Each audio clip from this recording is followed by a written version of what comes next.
Oi, gente, meu nome é Ana Carla Araújo, sou psicanalista, falo de autoconhecimento e TDAH. E nada mais do que justo que o nosso primeiro vídeo seja como eu descobri o TDAH, que foi na infância.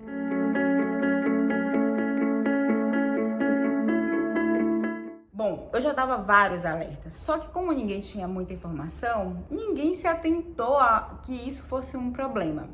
Primeiro, eu fazia xixi na cama até os 12 anos de idade, por aí. Todo mundo achava uma criança que os pais não educaram direito. Minha mãe, coitada, tentou de tudo que ensinaram a ela, mas eu não conseguia segurar minha bexiga. Por isso que eu não ia dormir na casa de amiguinho, eu não podia dormir na casa de ninguém, né? Porque era constrangedor a situação. Eu era extremamente desatenta, mas era um grau de realmente sair do local, como se eu fosse teletransportada para um outro mundo. No caso, quando eu era criança, né? Num mundo de sonhos, aí de devaneios infantis. Na escola eu era assim, eu era daquelas que o professor dava a aula inteira e no final ele perguntava: alguém ficou com dúvida? E eu: pode repetir? Porque eu realmente não estava lá. O que criava uma raiva gigantesca dos meus amigos, porque eles achavam que eu estava realmente implicando que eu era desatenta, no caso, porque eu queria, porque eu não estava prestando atenção, porque eu estava fazendo qualquer outra coisa desinteressada. E os professores também achavam isso. E quando eu estava muito entediada, quando eu não ia para o mundo da lua, eu conversava com alguém do lado, então eu ficava batendo papo. Até me colocarem na frente, né, na primeira fileira. E eu lembro, por isso que eu sempre falo para as mães conversarem muito com os amiguinhos, que às vezes eles percebem mais do que os adultos. Eu lembro que uma amiga minha foi a primeira a perceber isso. Virou para mim e falou, é muito nítido isso na minha mente, ela dizendo: não adianta te colocarem na primeira fileira, você não tá aqui prestando atenção. Na hora que a aula começa, você sai daqui. Dá para perceber que você não tá aqui prestando atenção. Nenhum professor percebeu isso. Nenhum professor nunca falou para os meus pais isso.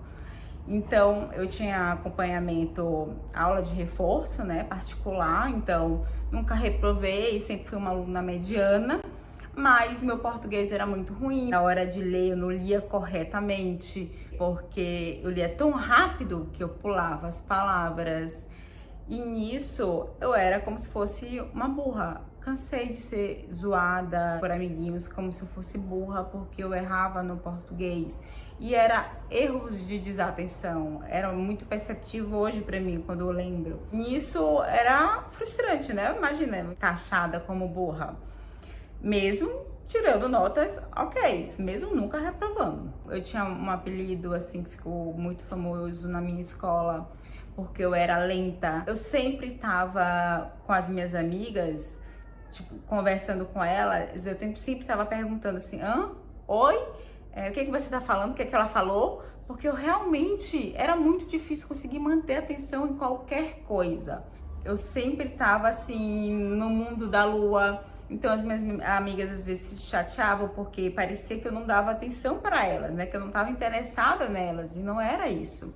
Uma outra coisa também era que essas coisas pequenas sempre estavam minando minha autoestima, né?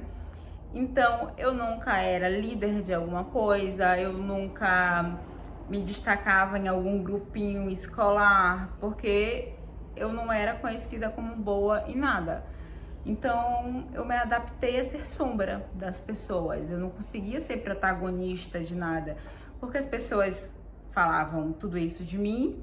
E por mais que eu chegasse, por exemplo, né, para minha mãe e falasse: não, mãe, falaram que eu era isso, isso e aquilo. Nossa mãe tenta dizer: não, acha que é coisa de criança. Não é, isso não é verdade, você é inteligente, isso não é desse jeito.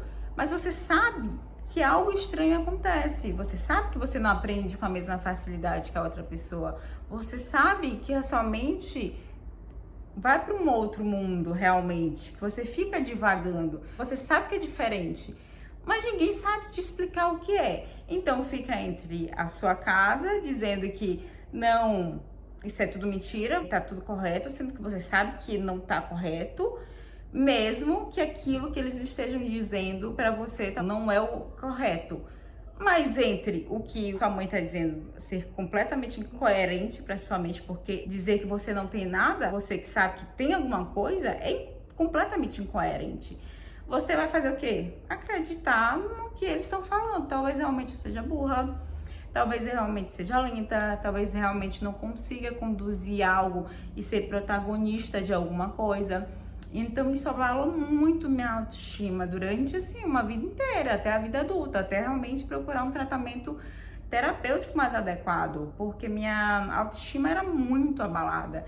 Eu sempre fiquei sendo sombra dos outros, porque era como se fosse uma segurança para mim de que, bom, se eles estão fazendo o correto, se eu imitá-los e não chamar atenção, vai sair tudo ok e ninguém vai me criticar de nada.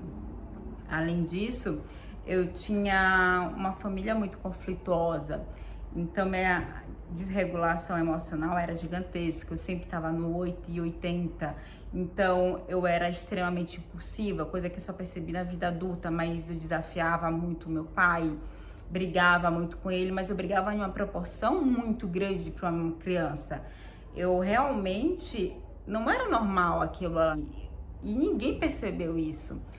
Eu brigava e aí eu tinha uma relação muito ruim com ele, por isso. Às vezes eram coisas pequenas que eu transformava em coisas gigantescas e eu brigava e chorava e esperneava.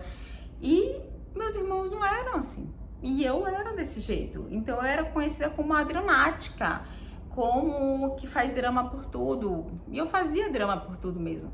E fazia com as minhas amigas também, porque eu ficava sempre no 880, né? Aquele pequeno probleminha que as minhas amigas achavam, eu achava um problemão. Então eu vinha com todo o drama do mundo, era super sensível. Gente, eu era extremamente sensível. Eu fico muito impressionada como ninguém notava isso.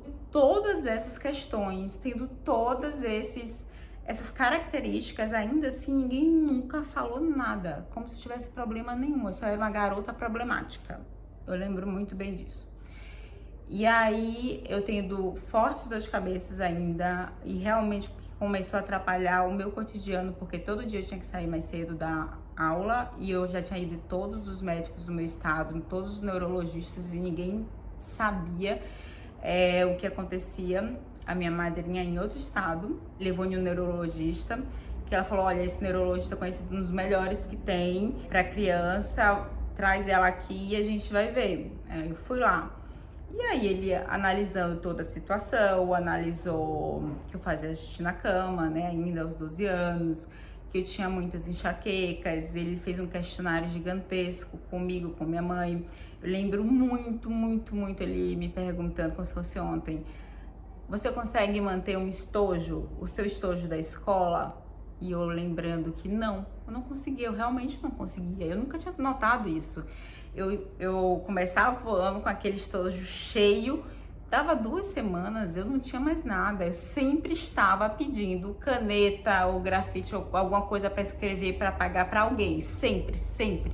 Não importasse quantas vezes minha mãe comprava, eu sempre estava perdendo. E aí ele fez vários questionários, fez vários exames de imagem, né, para escolher qualquer coisa por causa da minha dor de cabeça. Fizemos aí uma triagem bem grande também para saber o que podia causar as dores de cabeça. E foi ele que me diagnosticou com TDAH, depois de toda essa pesquisa e de todos esses sinais que já estavam muito claros. Graças a Deus, assim, eu fico muito feliz que eu tinha um profissional que era muito capacitado, e muito triste porque eu tive que ir para outro estado para ter sido diagnosticada.